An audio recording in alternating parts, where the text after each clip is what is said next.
биздин компромат боюнча талаштан кийин айтышуудан эртеси күнү эле мени кабинетимден айдап чыкты. Сотторго команда берилди. Жогорку соттун чечими турса дагы обжалование не подлежит деп жанакы 1-сентябрга мени жогорку кеңешке киргизбей, ошонго жеткирбей мен мандатымды алып коюп атат. Өтүп келген депутаттарды Камчыбек Кыдыршаевдин жардамчысымын, эртең саат 9-га сизди шеф чакырып атат деп чалган да. Анан мен барган эмесмин. Мен эмне үчүн барам? Эл Ташиевке кошомат кыл деп жөнөткөн эмес да. Сиз ошондо парламентте айтпадыңыз беле, убакыт көрсөтөт депчи? Биз ошол кезде эле билгенбиз да. Бунун акыры барып жакшы болбойт. Азыр жоогуңуз мага аябай кызыктуу да, ошол убакыт келди деп ойлойсузбу? Бир күн эмес бир күн бетиндеги бет кабы сыйрылат. Өтө ыпласта сөз айтып ийген. Сөгүнүш үчүн адамга акылдын кереги жок. Өчүргөнгө жетишпей калды, сөз биринчи чыгып кетти. Атып кетесиңерби, камайсыңарбы, мандатым аласыңарбы, эмне кыласыңар өзү? Биширип жебейсиңерби деген сөз анан жүрөктөн чыгып кеткен да. Байланышыңыз деги эле барбы ошондой топтор менен? Башым үстүндө бантик кылып тагып туруп элге жарыя кылмакта. Садыр Жапаровду Камчыбек Ташиев алып келген бийликке депчи? Дос секретардан кутула албайсыз. Эң биринчи эки дос окуясы десек дагы болот го дейм, э? Депутаттын милдети президентти макташ эмес. Жээнбековдун башкарууна кандай баа берет элеңиз? Күрөш менен эле өтүп кетти го дейм. Эгер болсо ал кандай кемчиликтер, күчтүү тарабы эмнеде болуп атат? Акты ак, көктү көк,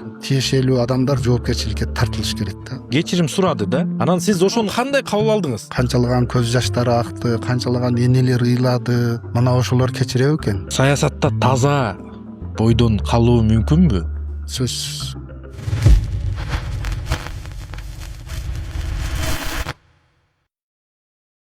Өмүрбек мырза, саламатсызбы? Саламатчылык. Сизди студияда көргөнүмө абдан кубанычтамын. Азыр эмне кылып жүрөсүз? Кандай иштер менен алектенип жатасыз? Жумушум жок. Азыр өзүмдүн үй бүлөм менен, бала чакам менен, үй бүлөмдүн балдарымдын тарбиясы менен эле алекмин. Шаарда элемин. Анан айылга барып өзүбүздүн жанакы неме бар да, багыбыз бар. Ошол бак менен эрте жазда барып ошол менен алекмин. Азыр ушул эле, башка жумушубуз деле жок. Мамлекеттик кызмат, саясий кызмат болбосо дагы ишкерлик менен алектенип жүрөсүз, э? Ооба, жеке.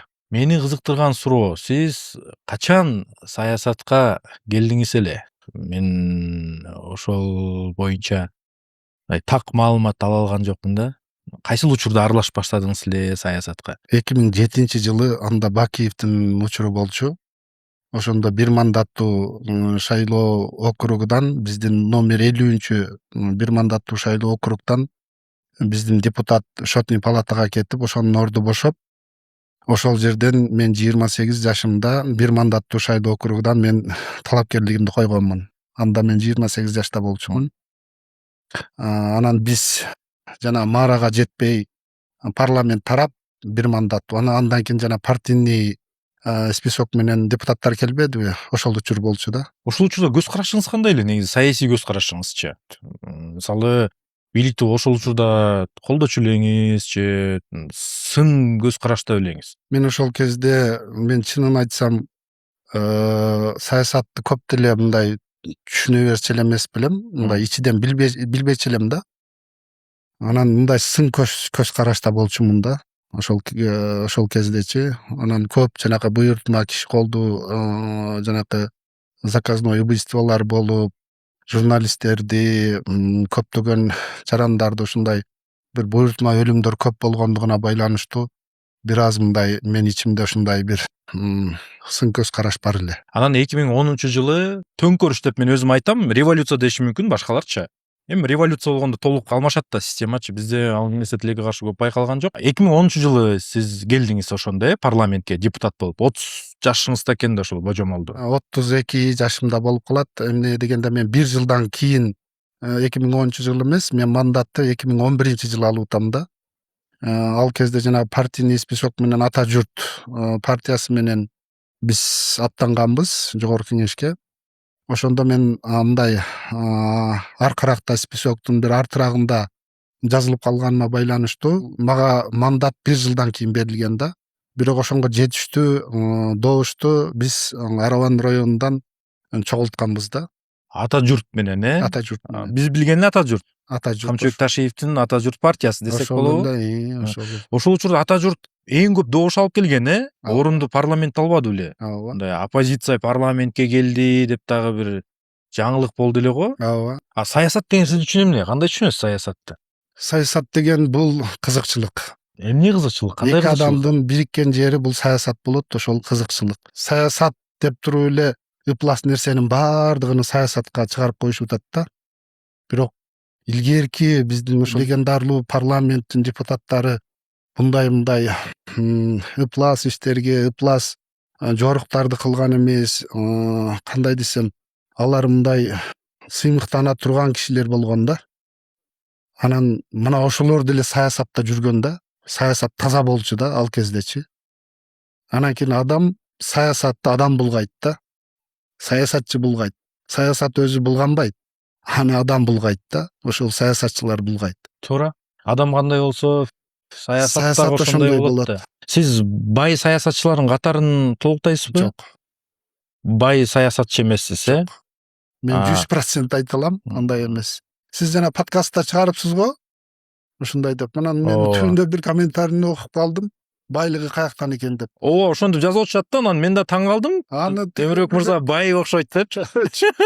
аны жанакы фамилияны туура окубай эле Өмүрбек Бабанов дегенге алмаштырып алып эле.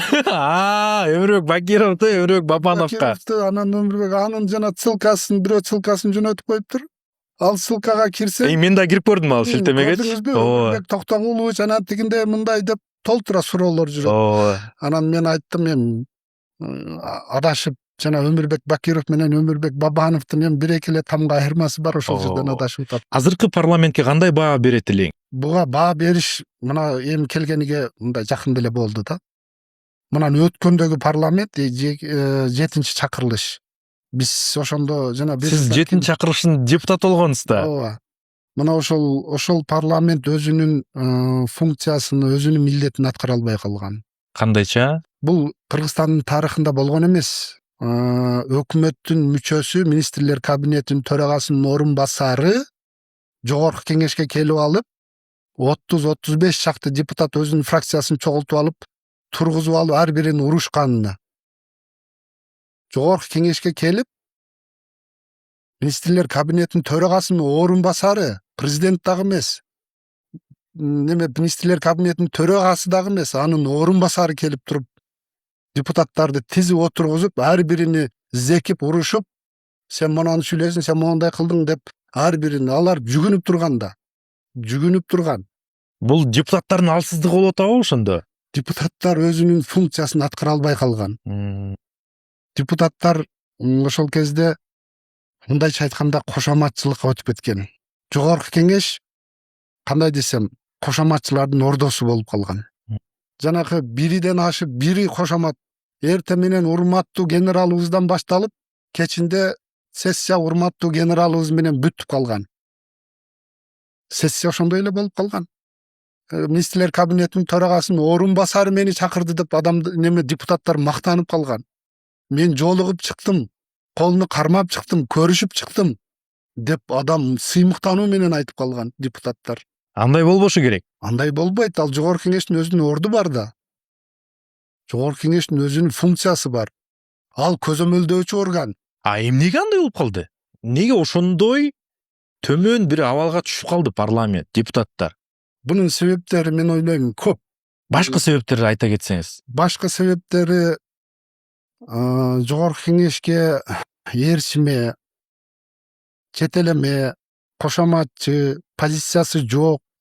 Бизнесмендердин баардыгын айтпайм, кээ бир бизнесмендер келип алып, ошол бизнесин ошол жерде кооруп отурганын себебинен жогорку кеңештин деңгээли ошол даражага түшүп калган. Канча депутат мандатынан айрылды эле ошондо? 30тан ашык, 30га жакын го дейм. Биринчилерден болуп мен кеттим. Мен артымдан бир 30га жакын, бир 25-30га жакын депутат Сиздин артыңыздан.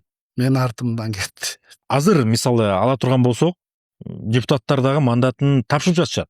Өз ыктыяры менен.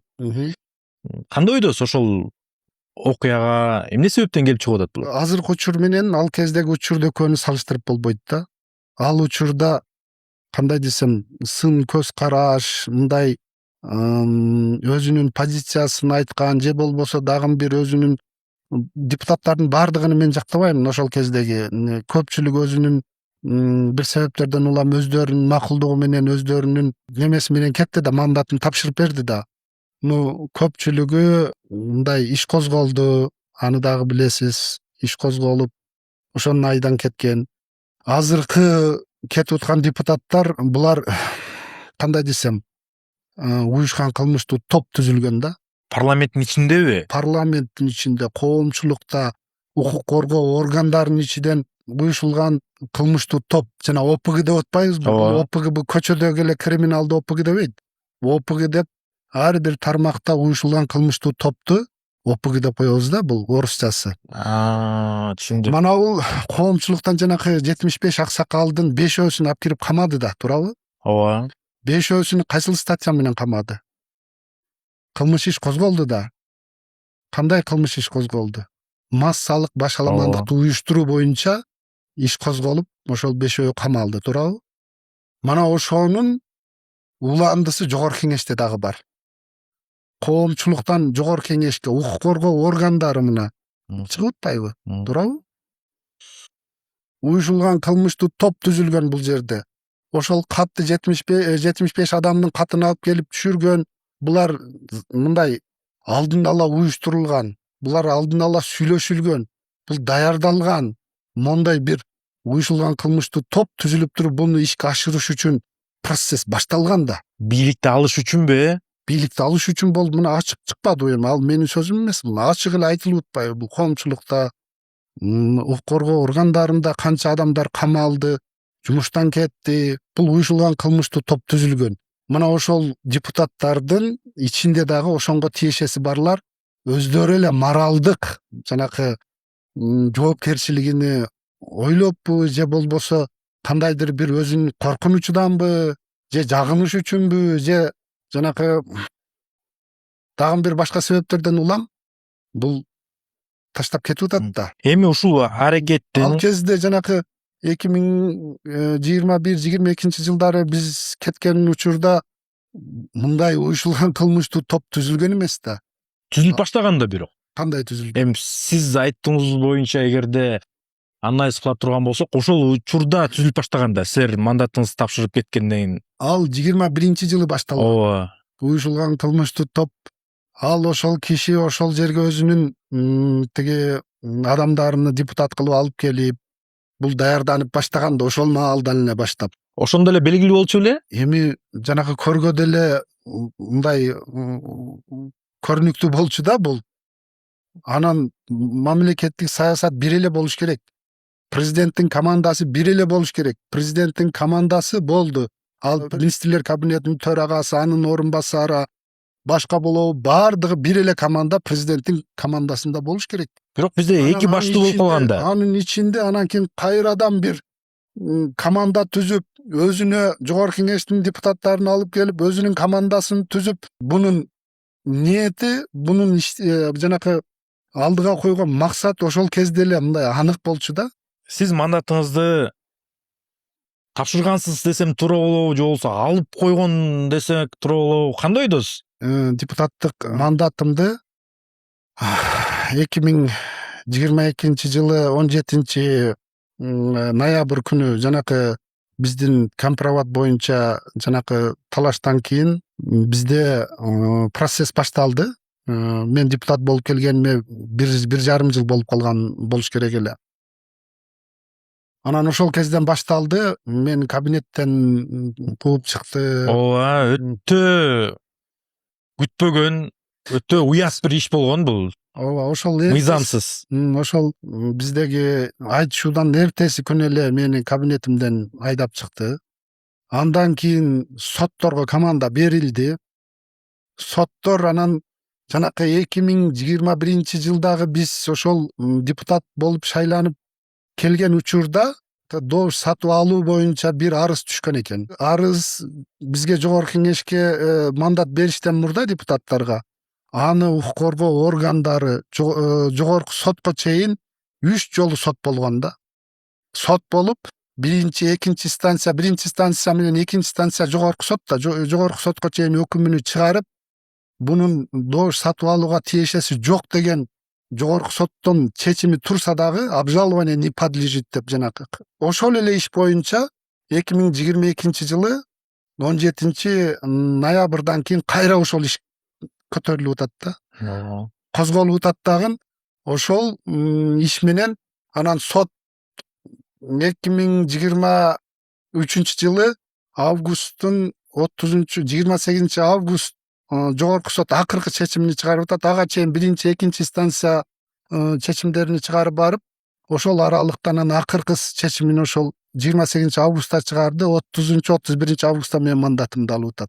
1 сентябрга мени жогорку кеңешке киргизбей, ошонго жеткирбей менин мандатымды алып коюп атат. Мен эмесе эртең уже жогорку кеңешке барып, мен уже өзүмдүн позициямды эмне үчүн жогорку кеңеште менин депутаттыгымды алып атат, соттордун арасында кандай мыйзам бузуу болду, менин мандатымды кандай жол менен алып атат деп мен барып айтам деп жана 2 айлык каникулга кетебиз го. Ошол маалда менин депутаттык мандатымды сот аркылуу алып коюп атат. Трибунага жеткирбей туруп, саясий чечим чыгарып, мыйзамсыз алган турбайбы демек? Ооба. Ошонун келип чыгуусу баягы эле кемпир-абад иши да. Силер парламентте Камчыбек Ташиев менен айтышып кеткенден кийин, айтышып деп айтпай эле коеюнчу, дебат дейлик, муну дебат катары кабыл алалы.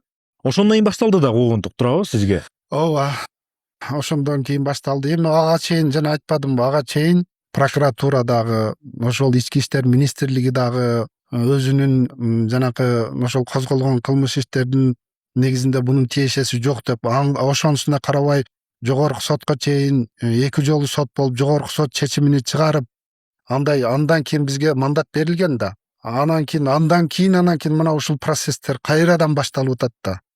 Анан буну кандай түшүнөбүз? Куугунтук болобу? Ооба, саясий куугунтук, андан башка эмне болмок эле? Түшүнүктүү болбоду ал жактан. Өзү чындыгында мондай болгон да. Биз ошол жанакы жогорку кеңешке 2021 жылдын акырында, декабрда биз жогорку кеңешке утуп шайлоо бүткөндөн кийин келебиз да. Мандат алганга чейин өтүп келген депутаттарды, бирок депутат боло элек, кандидат боюнча турат, уже эртең бүрсү күнү мандат алат деп турганда, бирден улуттук коопсуздук УКМКнын конторасына бирден чакырат. Ошол кезде мени дагы чакырган. Ал көрсө, ошол өтүп келген депутаттарды бул ата журт менен өзүнүн партиясын алып келген да. Ал жерде канча дагы өзүнүн депутаты, анан бир мандатты өтүп келген депутаттарды дагы ошол өзүнүн ата журтуна алып келип кошуп, фракцияны эң чоң фракция кылам деген ойдо, булар жанакы жалгыз бир мандатты өтүп келген депутаттарды чакырып конторага, сен менин командама кошуласың, эртең ата журт фракциясына кошуласың, менин командамда болосуң деген немелер менен депутаттарды чакырып өзүнүн командасына кошуп атыптыр да. Анан ошол кезде мени дагы чакырган. УКМКнын төрагасы Ташиев да. Анан мен барган эмесмин. Мен эмне үчүн барам? Мен барбайм. Эл шайлады мени. Мен бул жерге эл Ташиевке кошомат кыл деп жөнөткөн эмес да. Эл мени ушул биздин маселени ошол жерден барып көтөр, мыйзам жаз, биздин маселени чеч деп жөнөтсө, анан ал жерге келип бирөөнүн командасына кошулуп, анан ага кошоматчылык кылып, анан жанакындай мыйзамсыз иштерге биз ошол кезде эле билгенбиз да. Бунун акыры барып жакшы болбойт. Мамлекетте бир эле команда болуш керек. Ошол кезде эле команда экиге бөлүнгөн да бул. Биз барган эмеспиз. Анан ошол жерден мага өчөшүү, жанакындай аркамдан куугунтук ошол жерден башталган. Мен анын чакырганыга барбай койгондугу үчүн. Жогорку кеңешке чейин эле башталган турбайбы? Жогорку кеңешке чейин. Мына мандат алабыз деп биз региондордон утуп келип, жанакы Боршайкомдун 1 айлык убактысы бар да. Изилдеп көрүп, анан тактап туруп, анан мандатты берет. Ошол шайлоо бүткөндөн кийин келип, ошол учурда бул УКМК чакырат бирден. Мага дагы чалуу болгон да. Мага дагы чалуу болуп, мен ушул бир жардамчысымын, Камчыбек Кыдыршаевдин жардамчысымын. Эртең саат 9-га сизди шеф чакырып атат деп чалган да. Анан мен Мен бара албайм дегенмин. Мен бара албайм. Мен башка иштерим бар, жумуштарым бар десем, макул ушундайбы деп туруп эле макул деп трубкасын коюп койгон. Ошондон кийин анан уже көз караш мындай өзгөргөн да. Могу акыркы шайлоодо деле так сурап калышкан турбайбы? Кимдикиндесиң депчи, же 01 же 02 депчи. Ооба. Ошого жараша анан талапкерлигин коюп, ошого жараша кадамдары көрүшкөн турбайбы? Бул ошол мезгилде эле башталган. Жана 21-жылдын акырында ошол 7 чакырылыштын башталышында эле башталган бул маселечи. Азыр коомчулукта айтып калып атышпайбы? Садыр Жапаровду Камчыбек Ташиев алып келген бийликке депчи, салымы бар деп. Сиз кандай көз караштасыз ошондой ой жүгүртүүгө? Өзү бул мындай туура эмес да. Бул Садыр Нуркожоевичти азыркы президентибизди эл алып келген. Бир адам алып келиши бул мүмкүн эмес. Өмүрбек Черкешевич ошол кезде 7-чакырылышта биз жанакы ак үй талкаланып, азыркы жогорку кеңеш. Биз ошо резиденцияда бир жыйында ошол чыгып айтып койгон да. Гос секретардан иштен алсаң кутуласың, дос секретардан кутула албайсың деп. Бунун эбегейсиз мына досуну саясаттагы эң жогорку кызматка алып келишине, мына президент болушуна эң чоң салымы бар деп ошол жерде айтып койгондо, өзү ал туура эмес болгон да. Чындыгындачы. Ташиев шайлап койгон болсо калган эл, мына биздин Кыргызстанда 7 миллион калкыбыз болсо, эл кимди шайлады анда? Мен тескерисинче айтат элем, ошол Садыр Нуркожоевичтин аркасы менен Камчыбек Кыдыршаевич, Ташиев бир топ жогорку кызматтарды алып, өзүнүн мурдакы нөлгө түшүп калган жанакы аброюну кайра мындай жандандырып алды депчи. Мурда ата журттан коюлган да, бул кайра эле 2015-жылы, 2020-жылы ушул партия коюлган да, бул өткөн эмес да. Өткөн эмес да бул партия. 2020-жылы бул өтпөй калган партия болгон да. 2015-жылы бул жанакы Өмүрбек Токтогулович Бабанов менен экөөбү бул ата журтту таштап, ал республиканы таштап, экөөбү ортодо башка партия түзүшкөн. Республика ата журт деп жаңы партия түзүп келишкен да. Анан 2020-жылы шайлоодо неме болбой калып, анан бул шансы болбой калгандыктан анан мекенчил деп, мекенчилге кошулуп, мекенчилдин атынан чыккан анан. Эми берки ата журтту таштап мекенчилге кошулган да. Ошонун аркасы менен анан кийин булар жогорку кеңешке ушул 5-орунда болуп калган, 5-6 месседе, бирок өтпөй калган да. Анан жана төңкөрүлүш болду. Төңкөрүлүш дейбизби же козголоң дейбизби, кандай дейбиз? Ошонун аркасынан анан бул бир топ мындай чоң кызматтарды алып. Сиз 2010-11-жылы ата журт саясий партиясынын тизмесинден депутат болгонсуз. Ооба. Демек, Камчыбек Ташиев менен мурунтадан бери бир мамилеңиз болуп келген. Кандай адам өзү?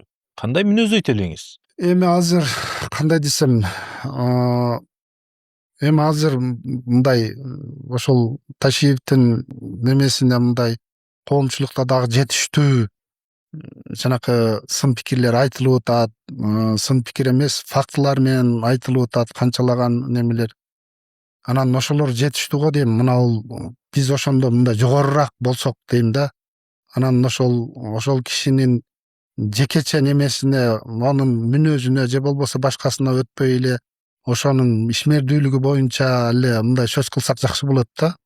Жамандай турган же болбосо неме кыла турган жетиштүү болуп атат деген ойду айтып атам да. Түшүндүм. Жеке мүнөздөмө деле берүү канчалык деңгээлде туура, ал дагы суроо дегендейчи. Мамилеңиз кандай болуп келген негизи? Негизи эле бизде мамиле жаман болчу эмес. Мамиле жакшы эле болчу. Башка депутаттар сыяктуу эле өтө деле жакындыгыбыз, өтө деле алыстыгыбыз жок. Ал Жалал Абад областыдан өзүнүн командасыны, биз Ош областыдан Садыр Нуркожоевич мынау республиканский мамлекеттик штабты неме жетектеп турган. Ар бир өзүнүн командасы менен келген да ал жерге. Сиз ошондо парламентте айтпадыңыз беле, убакыт көрсөтөт депчи. Азыр жоогуңуз мага аябай кызыктуу да, ошол убакыт келди деп ойлойсузбу? Мен жана сөзүмдүн башында сизге айттым эле, 2020-жылы эле бул максаты, бул ниети анык болчу да. Мен ошол кезде эле билчүмүн да, эми жанакы саясатты ичиден билген адам катары ошол жерде, ошол саясаттын ичинде жүргөн адам катары мен мындай чыныгы жүзүнү билчү элем да, мындай бунун жана бетиндеги бет кап бир күн эмес бир күн сыйрылат деп мен деле мындай билчү элем да, мына бир күн эмес бир күн бетиндеги бет кабы сыйрылат. Ошондо эл билет буну, кимдин ким экенин эл ошондо көрөт. Анан мени айыптабадыбы, сизди дагы эл билет. Анан мен дагы айтканмын, сизди дагы эл билет, убактысы келет, убакыт көрсөтөт кимдин ким экенин деп. Мына ошол сөзүмдүн немеси, мына ушул бүгүнкү күндөгү анын бетиндеги маскасы сыйрылганы болду да. Ошондо парламентте аябай катуу айтышып кеткенсиздер. Камчыбек Кыдышаевич да жекеге өтүп кеткени дагы баарыбызга маалым. Өтө ыпласта сөз айтып ийген. Анан жакында эле чыкпадыбы, кечирим сураймын депчи, кимди ким таарынтып алсам деп. Эми түз сизден сураган жок, аты жөнүңүздү атапчы, бирок жалпылап кечирим сурады да. Анан сиз ошону кандай кабыл алдыңыз? Өзүңүзгө жакын кабыл алдыңызбы? Мисалы, кечире алат белеңиз деген суроо да, же кечирдиңизби деген суроо. Мындай да, кеп мен деле эмес да, менден башка канчалаган кыз келиндерди мисалданда карапайым элди, канчалаган кыз келиндерди камады, канчалаган тагдырлар талкаланды, канчалаган балдар жетим калды, канчалаган көз жаштары акты, канчалаган энелер ыйлады. Мына ошолор кечиреби экен? Кечиреби экен? Мен Кудайга коюп койдум. Мен ошол жерде эле айтканмын. Мен Кудайга коюп койдум. Андан өч алам десең, анда өзүңдү өзүң кыйнайт экенсиң. Ошонун деңгээлине түшүп аласың. Ал кандай десем, сөгүнүш үчүн адамга акылдын кереги жок. Сөгүнүш үчүн адамга билимдин деле кереги жок. Көчөдөгү селсаяк, көчөдөгү помуш деле сөгүнүштү билет да. Значит, бул жерде өзүн өзү ачуусу келгенде өзүн өзү басып, өзүн өзү кармап калуу дагы бул өзүнчө чоң эрдик экен да. Анан бүгүн азыр жарашмак, мен деле мына микрофондон пайдаланып, мен деле ашата сөгүштү билет элем да. Бирок бизге адамдык абийир, биздин ыйманыбызга туура келбейт да ал. Биздин тарбиябыз, биздин адеп ахлагыбызга эл журттун көзүнчө мындай сөгүнгөн бизге жарашпайт да. Ошондук үчүн жанакы бирөө сөгүнсө, аны дагы сөгүнсөң, сен ошонун даражасына түшүп каласың да.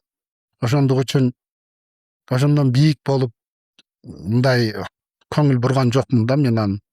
Эгер бир акылдуу, оор басырыктуу, саясаттагы салмактуу бир адам ушундай сөз айтса, анда түнү менен ойлонуп, өзүмдү өзүм эзип, өзүмдү өзүм мындай кыжалат болуп ойлотмокмун да. Анан өзүнүн оозуна эрки жетпеген адам сүйлөсө, ага мындай маани деле бербеш керек дейм да. Мен жана айтпадымбы, сөгүнүш үчүн акылдын кереги жок. Бирөөнү акарат келтириш үчүн дагы акылдын кереги жок. Ошол учурда бирок жиниңиз аябай келди да. Туурабы? Келди, бирок мен бастым да, өзүмдү бастым да. Бирок мен ошол күнү, ошол сөгүнгөн жерде мен укпай калыпмын. Ошол сессия болуп аткан. Өчүрүп баратып анан сөгүнүп ийди да. Өчүргөнгө жетишпей калды, сөз биринчи чыгып кетти. Мен жана укпай калыпмын. Анан жанакы алдындагы бирөө чыгып, анан жана ортобузга түшүп эле жана ызы чуу болуп кеткенде, биз ызы чуу болуп атканда эле ал сөгүнгөн экен. Анан жанакы микрофонду өчүрүп кетип атып сөгүнгөн экен. Ал кийин жана журналисттер чыгарып, мен кабинетке кирсем эле, кабинетте жанакы жери точно угулуптур да. Анан мен ошол жерден кайрадан кабинеттен чуркап келип, немеге сессияга кирсем, уже сессия бүтүп калды. Кадимче жиниңиз келип келдиңиз да, угуп алып. Анан мен кийин бир тарабынан, бир жагынан бир мындай жакшы эле болгон экен. ошол жерде укпай калганым деле, сессия бүтүп калганым деле жакшы болгон экен деп неме кылып калдым. Эми бул оор сөз чындыгында. Бирок мындай оозуна эрки жетпеген адам бардыкени сүйлөй берет да. Мандатыңызды алып койгондон кийин кандайдыр бир башка куугунтуктар болдубу? Мандатты алгандан кийин эми кандай десем, мен бүгүн бул жерге сизге арызданганы же даттанганы келген жокмун да, чындыгындачы. Анан эр жигитке мындай арызданыш, даттаныш мындай жарашпайт, чындыгын айтканда. Анан эми болгон фактыларды сиз сурап атасыз, мен айтайын, биздин мындай ушул маегибиз бул арыздануу, даттануу эмес. Ооба. Мен сизге мындай болгон фактыларды гана айтам. Элди кызыктырган суроолорду эле берем менчи. Анан билесиз, алдын ала дагы сурап коем, кандай суроо силерди кызыктырып атат депчи.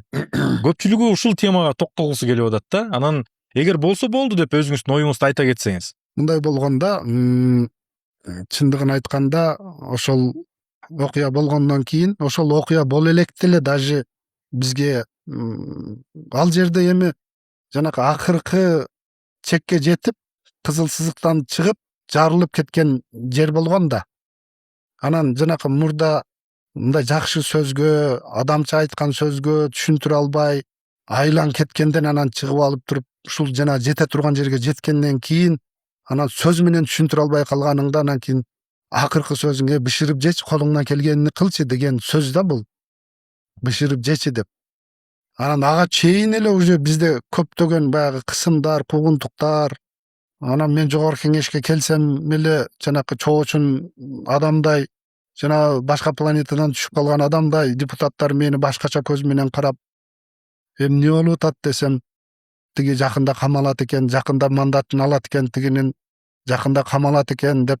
Анан жанакы мен айтпадымбы, жанакы 7-этажга келип алып 25-30 чакты депутаттарын чогултуп алып, жакында өмүрдүн мандатын алабыз, Бакировду камайбыз деген сөздөр болуптур да. Анан ол жерде жана 25-30 чакты депутат анан чыгып калгандарга айтат да, мына жакында тиги Бакировдун мандатын алып камайт экен деп. Анан мен жогорку кеңешке келсем эле жана чоочун адамдайдай эле элдин, депутаттардын баардыгы эле мени башкача карап, башкача качып, көрүшкүсү деле келбей, же болбосо мындай чоочун адамдай таңыркап карашат да. Анан мен деле сезчү элем, көчөгө чыгамбы, башка жакка барамбы, кайсыл жерге барсам мага эскертүүлөр келип аткан, өмүр абайла, жакында сени мандатыңды алып камайт экен деп мага ар кандай туш тараптан ушундай бир коркутуулар болуп атканда. Анан мен айттым, эмне кылайын? Мен эмне кылайын? Эмне ыйлап барайынбы, жалдырайынбы мен барып мени камаба деп айтайын? Колунан келгенин кылсын. Мандатын алыш колунан келе алсын. Эмне кылайын? Мен эмне жалдырайынбы, барып ыйлайынбы? Мандатымды эл берип атат. Мандатымды министрлер кабинетинин төрагасы берген жок, төрагасынын орун басары. Жоопторумду айтып аттым да, менин өзүм жакын досторум деле өмүр абайлабайсыңбы, тиги иштеп атат, аркаңдан жүрөт, абайла деген ар түрдүү мындай маалыматтар келип жүргөн да. Анан кийин адам ушунчалык жанакы чарчаганда, ушунчалык жанагы тажаганда, колуңдан келгенин кылчы, эмне кыласыңар? Атып кетесиңерби, камайсыңарбы, мандатым аласыңарбы, эмне кыласыңар өзү? Бышырып жебейсиңерби деген сөз анан жүрөктөн чыгып кеткен да. Жанакы сөз менен жеткире албайчы. Түшүнүктүү. Эми бул Ташиевдин феномени деп айтып коемун, каяктан келип чыкты? Бул Ташиевдин өзгөчөлүгү же болбосо системанын алсыздыгы болуп калдыбы? Жогорку кеңеште кошоматчылар көбөйүп кеткенде ушундай болот да. Мен жана башында эле айтпадымбы? Мисалы үчүн ар бир депутат жогорку кеңеште келип атканда өзүнүн милдетин так билиш керек да. Демек күчтүү депутаттар болуш керекпи парламентте? Күчтүү депутат болуш керек. Коркпогон, оюна ээ болгон. Мен мисалы үчүн депутат болуп ошол Ноокат район менен ошол Араван районунан 2 районду бириктиргенде ошол жерден депутат болуп келдим. депутаттын милдетини карасаңыз дагы, же болбосо ошол депутаттык жанакы үгүт учурунда дагы кандидат болуп жүргөн үгүт учурунда дагы эл тарабынан бир дагы адам сен барып Ташиевдин командасына кошулуп кошомат кыл деп жөнөтпөйт да. Анан депутаттар өздөрүнүн келгенден кийин өздөрүнүн бизнесини же болбосо өздөрүнүн бир аркадагы бир кандайдыр бир иштерини соодалаш үчүнбү же болбосо жабыш үчүнбү кандай учур болбосун мына ушул барып туруп эле бирөөгө жүгүнүштү адат кылып алган да. Президент эмне себептен Ташиев мырзага ушунчалык мүмкүнчүлүк берди? Эми мүмкүн кечирээк болуп калды же кандай деп ойлойсуз ушул боюнча? Эми ал суроого мен кандай деп жооп бере алат экенмин, бирок аны президенттин өзү жооп берсе жакшы болот эле, бирок мүмкүнчүлүк өтө чоң берилген. Мамлекетте 70-80% десек туура болот. Мамлекеттик бийликти ушул башкарып турган да Ташиев. Бир туугандары да аябай аралашыптыр, балдары да аябай аралашыптыр. Эми убагында бул нерселер эле айтылып жүргөн. Эл арасындачы керек болсо журналисттик иликтөөлөр дагы болгон. Бирок ушуга чейин узарып келгендиги дагы суроо жаратат экен да. Президенттин ишеничин аткара албады го дейм, актай албады. Кандай десем, үмүтүнү дагы актай албай койду го. Анан эми билбейм, эми президент ошол маалда бунун ниетини, досунун ниетини билгенби, билген эмеспи, бирок бизге билинип эле турчу да ниети. Азыркы бийликтин же болбосо Камчыбек Ташиевдин эң башкы жетишкендиктеринин бири эмне деп сураганда, бул уюшкан кылмыштуу топ менен күрөш деп айтышат. Сиз ушул уюшкан кылмыштуу топ менен болгон күрөш деп кабыл аласызбы? Негизи эле ушул тармактагы иш-аракеттер кандай жүрдү деп ойлойсуз? Туурабы, туура эмеспи? Сөзсүз түрдө уюшкан кылмыштуу топ менен күрөшүш керек. Мен аны колдойм. Бирок деген жери бар да, бирок өзү таза болуш керек. Таза адам күрөшүш керек да. А бүгүнкү күндө кандай болду? Уюшкан кылмыштуу топту мүчөлөрүнү, уюшкан кылмыштуу топту көчөлөгө криминалды жок кылып туруп, бийликтин башында укук органдын УКМКнын ичинде уюшкан кылмыштуу топ түзүп алыптыр деп президент өзү сөзү менен айтпадыбы? Жогорку Кеңешке келгенде туурабы? Мына ушул уюшкан кылмыштуу топту, көчөдөгү уюшкан кылмыштуу топту жок кылып туруп, мына ушул бийликтин бир бутагында уюшкан кылмыштуу топ түзүп, анын ана башчысы болуп алган турбайбы? Аны мына эл бардыгы эле көрүп билип турат да. Мына азыр бардыгы чыгып атпайбы? Чыгып атпайбы? Камчы Көлбаевдин жок кылынышы, анын тобунун жок кылынышына кандай көз караштасыз? Камчы Көлбаевдин жок кылынышы өзү биздин баш мыйзамда мындай жок да, мындай атып салуу же болбосо мындай жок, бул мыйзамсыз болуп калган да. Эми аны алып келип жоопкерчиликке тартып, аны өзүнүн жанакы айыбын угузуп камаш керек. Мыйзам боюнча сүйлөп атам да мен, мыйзам боюнча. Анан аны көчөдөн эле ит аткандай кылып атып салган. Каршылык көрсөткөн учурда жок кылынды деп расмий билдирүү болбоду. Бирок ошондой айтылды. Эми биз билбейбиз да. Туурабы? Кайсы сөзгө ишенели? Эми ошол уюшкан кылмыштуу топ дегенде Көлбаевдин тобу сымал майында айтып атам да, ошолор мамлекетте болбошу керек. Туурабы? Кандай ойдосуз? Ошондой топтор, кылмыштуу топтор. Камчы Көлбаевдин болбош керек. Болбош керек. Болбош керек. А сиздин өзүңүздүн кандай байланышыңыз бар? Байланышыңыз деги эле барбы ошондой топтор менен? Өзү ушул суроо берилет дайыма эле мага. Анан эгер кечеги куугунтукта мен тиги Камчыбек Кыдыршаевич жанакы мен айылдагы иниме чейин барып, айылдан чыкпаган бир иним бар. Атабыздан калган 2,5 гектар жер бар. Ошонго чейин барып алып туруп, жанакы УКМКнын балдары жумалап ошол жерде текшерип, инимдин үйүнүн алдында машинасын коюп алып жатпадыбы түнү күнү? Эмне илинчеги бар экен депчи? Анан эгер уюшкан кылмыштуу топко бир тиешен болуп, бир фактысы чыгып калганда, бир башым үстүнө бантик кылып тагып туруп, элге жарыя кылмак да. ошол Бакиров уюшкан кылмыштуу топко немеси тиешеси бар экен деп. Мына эчтеке таппагандан анан айылдагы ошол менин шайлоочуларымды 2 автобус менен барып, Оштун УКМКнын кызматкерлери ошол жаңы ноокат айыл өкмөтүдө 50 чакты шайлоочуларды УКМКга алып барып, колдорун кайрып, өмүргө Бакировго показания бересин деп кыйнап, ошолорду карапайым элге күчүн чыгарып атпайбы? Эгер мен уюшкан кылмыштуу топко тиешем болгондо, ошол элди алып барып туруп, мына өмүр доошту сатып алды деп жазып бересин өмүрдүн үстүдөн деп, ошол жерде мына бүгүн дагы ошо 50-60 адам бүгүн дагы бар. Көзү тирүү. Ошолор барып айтып берет бардыгын. Эгер мен уюшкан кылмыштуу топко тиешем болгондо, жана доош сатып алуу боюнча аны издебей эле мени ошол факты менен алып барып камабай беле? Бирок ошол сөз ар дайым артыңызда ээрчип жүрөт экен да, уюшка кылмыштуу топтун мүчөсү, анан байланышы бар депчи, каяктан келип чыкты деген суроодо мен өзүм эми сизди көргөн эмесмин.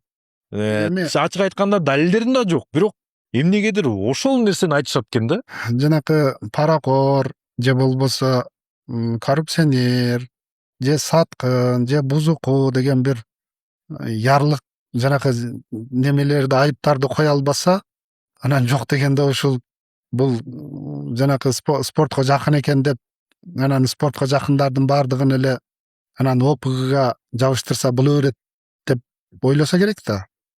Эмнегедир жөн эле ээрчибейби дегенде ой келип кетет экен да сөзчү. Адамдын артынанчы. Ошон үчүн тактап коеюн деп атпаймынбы? Туура эле. Сизденчи. Камчыбек Ташиевдин кийинки иш аракеттери кандай болушу мүмкүн? Азыр эми буну өзү билет го дейм, кандай немелери. Бул жогорку кеңештин президенттик выборго барыш уже чоң күмөн бар да бул жерде. Эми ошончалык маселеси чыгып атат, коррупциялык иштери, ОПГны уюштурду деп атат, дагы кандай маселелери. Бул жанакы биз уккан чыныгы болгон окуялардын бир 50% го дейм. Көптөгөн иштери дагы чыгат го дейм. Ал эгер ушундай аркадан ушундай бир кылмыштары чыгып атса, кантип жогорку немеге президенттик шайлоого барат? Менин оюмча барган учурда деле эл колдобойт го дейм. Сиздин саясий карьераңыз дагы Алмазбек Атамбаевдин башкаруу учуруна дагы келген. Өзгөчө Алмазбек Атамбаевдин Сооронбай Жээнбековго бийлик өтүп жаткан учурга дал келген. Алмазбек Атамбаевдин 2018-19 жылдары болуш керек, ооба. Алмазбек Атамбаевдин башкаруу учуруна, мезгилине кандай баа берет элеңиз? Алмазбек Атамбаевдин учурунда жана кайсыл президент болбосун, анын иштеп турган учурунда эчтеке айтылбайт экен да. Ана Ташиев деле иштеп турган маалында элдин баардыгы эле аны периштедей мактачу эле го. Эми көпчүлүгү бирок бар болчу. Көпчүлүгү. Сындагандары камалды. Жана башка куугунтуктарды көрүп калды. Көпчүлүгү ушинтип периштедей эле мактачу эле да. Азыр ошонун тескериси болуп атпайбы? Ошонго окшоп Атамбаев учурунда дагы ошол жанакы жылуулук борбору шайлоо жана Паласка купсуну $600 деген маселелер чыккан эмес да. Анан Атамбаев жумуштан кеткенден кийин, президенттиктен кеткенден кийин анан ошонун баардыгы калкып чыгып атпайбы? Анан мен ошол маалда депутат эмес элем да. Кайсыл учурда? Мен 2019-жылы депутат болуп келдим. 2019бу? 19. Сиз Атамбаевдин учурунда депутат болгон жоксузбу? Атамбаевдин учурунда мен 2011ден баштап 2017-ге чейин депутат болдум. Ооба. Мен 2011ден баштап 2015-ге чейин депутат президент болгон, тигил. 15-ге чейин депутат болдум. Сиз 11ден 15ге чейин депутат болдуңуз, тиги 11ден 17ге чейин президент болду. Ошондо мен ошол акыркы 4 жылдыгына мындай көрүп калдым да, андан кийинкисине мен көрбөдүм. Сиз 19-жылы анан депутат болуп, 19-жылы депутат болдум. Келдиңиз. Так ошол учурда бардыгыбызга маалым, Кыргызстан тарыхында дагы өтө маанилүү бир окуя болгон. Бул Алмазбек Атамбаев менен Жээнбековдун ортосундагы кагылышуу. Эң биринчи эки дос окуясы десек дагы болот го дейм, азыркы биринчи эмес дегендейчи. Сиз ошол учурда кандай позицияны кармандыңыз эле? Мен жаңы депутат болуп келген учур болчу 2019-жылы. Жанакы комиссия түзүлгөн да. Алмазбек Атамбаевдин ишмердүүлүгү боюнча, Райым Матраимовдун ишмердүүлүгү боюнча ошонго окшогон жанакы резонанстуу мамлекеттеги коомдогу резонанстуу иштер боюнча ушундай комиссиялар түзүлгөн. Анан ошол комиссиянын жыйынтыгы жогорку кеңешке кирет да. Ошол жыйынтыгында Алмазбек Атамбаевдин жанакы кол тийбестик акыркы жана экс президент деген макамын алуу боюнча кирген да. Ооба. Анан жогорку депутаттык комиссия ошондой деп алып чыгып келген да жогорку кеңешке. Ошону жогорку кеңеште биз колдогонбуз. Ошол кезде кандай резонанс болду эле. Жанакы Паласка көпүсү $600 чыкты. Анан тиги немени $368 миллион биздин жылуулук борбору ошончо кетиптир. Анан тигиндей мамлекеттик органдар баардыгы ошол фактыны берип атканда, анан о маалда жана ишенбей койгонго мүмкүн эмес да. Мен ошол комиссиянын, ошол депутаттык комиссиянын жыйынтыгын колдогонмун. Тиги Алмазбек Атамбаевдин кол тийбестигини алуу боюнча. Канча жылдан келди ошол туура болгон? Туура эмес экенин аны тарых баа берет экен. Саясий бир чечим болуп калган эмес беле деген да суроо жаралат. Эми экөө талашып атат. Анан бийлик куугунтуктаган жок беле деген дагы суроо да. Жеке мага эч ким келип кысым көрсөткөн эмес. Сен мына комиссиянын чечимини колдоп бересиң деп. Бирок өз ыктыярыңыз менен колдогонсуз ошол чечимди. Ыктыярым менен жанагы справкаларды окуп чыгып, өз ыктыярым менен колдогон. Сооронбай Жээнбековдун командасында болчуңуз беле ошондо? Мен Сооронбай Жээнбековдун дагы Атамбаевдин дагы командасында болгон эмес. Мен дайым эл тарапта элдин командасында болуп жүргөнмүн. Мен ушул күнгө чейин бир дагы президентти мактап, жактап, шилекейим агып, алардын аркасынан мындай мактаган эмесмин. Мындай болуп калат го, тигил президенттин парламентте бир өкүлдөрү болуп калат. Өкүлдөр дегенде белгилүү бир депутаттар. Анан ошол депутаттар парламенттин ичинде президенттин саясатын жүргүзүп, мындай бекемдеп, мамиле куруп дегендейчи президенттин атынан. Анан ошол учурда сизди Жээнбековдун бир өкүлү парламентте деп айтылган дагы сөздөр болду эле да. Кайсыл жерде? Парламентте депутат катарычы. Ошол депутаттар уюштуруп, мен ошону 5-чи жолу угуп атам. Бирок андай болгон эмес. Менин выступленияларымды, менин ошол сүйлөгөн сөздөрүмдү карасаңыз, мен ушул кезге чейин бир дагы президентти мактаган эмесмин. Мен ошол 2011-жылы Орозо Отунбаев маалында депутат болуп кетсем, Отунбаевага дагы, Атамбаевга дагы, Сооронбай Жээнбековго дагы, Садыр Нуркожоевду дагы бүгүнкү күнгө чейин мен эч кимсин мактаган эмес. Эмнеге? Депутаттын милдети буну президентти макташ эмес. Депутаттын милдети элди турмушун оңдош үчүн мыйзам жазуу, анан элдин үнүнү жеткирүү. Азыркы депутаттар өзүнүн функциясын жоготуп коюп эле келип мактап, жактап, бирөөгө жагалданып өзүнүн функциясын жоготуп коюп атпайбы? Макташ бул депутаттын милдети эмес. Туптура кошулам. Бул өзүнчө бир институт, өзүнчө бир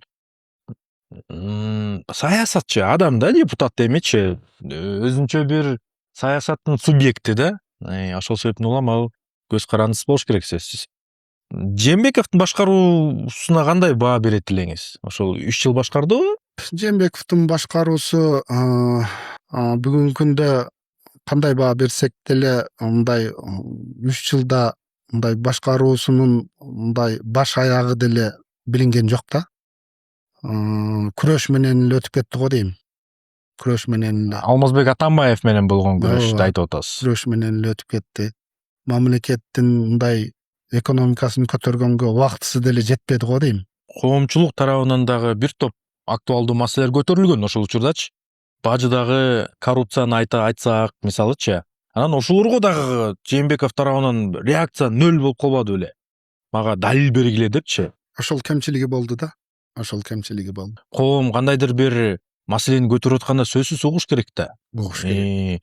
Анан ошондо шайлоодагы аябай мыйзам бузуулар менен болгон. Одоно мыйзам бузуулар менен тиги 20-жылычы ошол тиги эки партия жөн эле сатып албады эле добуштардычы.